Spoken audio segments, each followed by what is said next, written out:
Hello guys සල්මෙන්ඩිස් පසුගිය තරගයේදී සතයක් වාර්තා පන්දු 52ක ඔහු ලකුණු 109ක් ලබා ලාංකික පිතිකරුවෙක් පාකිස්තාන් සුපර් ලීගයේදී ලබාගත් පළවෙනි ශතකය තමයි ලබාගත්තේ. ඉතින් ඇත්තටම ඔහු ඊයේ හොඳින් පිතිකන්නේ ඔහුගේ ඉනිමට 4 පාර 14ක් සහ 6 පාරවල් 4ක් අන්තර්ගත වුණා.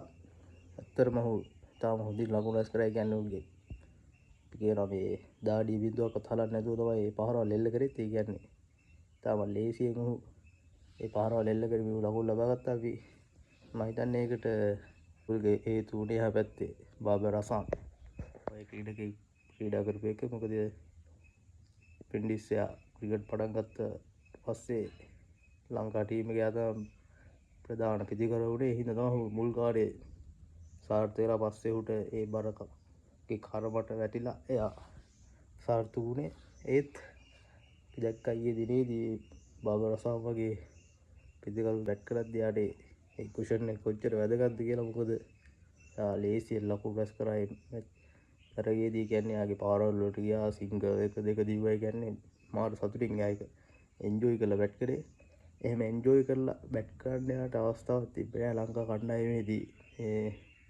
එයා මුල් කාලේදී මොකද ජේෂ්ඨ සබෝරන් මැතිව්ස් චන්දිමාල්ලා හිටියට යාලත් ඒ කාලේ ලකුණු අතර හිටියේ නෑ. ඒ නිසා අපි දැක්ක මේ බලමු ඉස්සරහට සල්මෙන්ඩිස් මේ ගත්ත මේ ෆෝම් එක දැන් ඉන්නේ ආ ෆෝම් එක ඉස්සරහට ලංකා මැච් වලටත් ගෙනල්ලා එයා සාර්ථක වේද කියන එක. මම හිතන්නේ අපේ පිච් ටිකක් හොඳ වෙලා හදලා දුන්නොත් මම හිතන්නේ පැතුම් සල්මෙන්ඩිස් පවර්ලාගේ අය ගොඩක් ලකුණු අතරට එයි. බලමු මොකද වෙන්නේ කියලා ඉස්සරහට.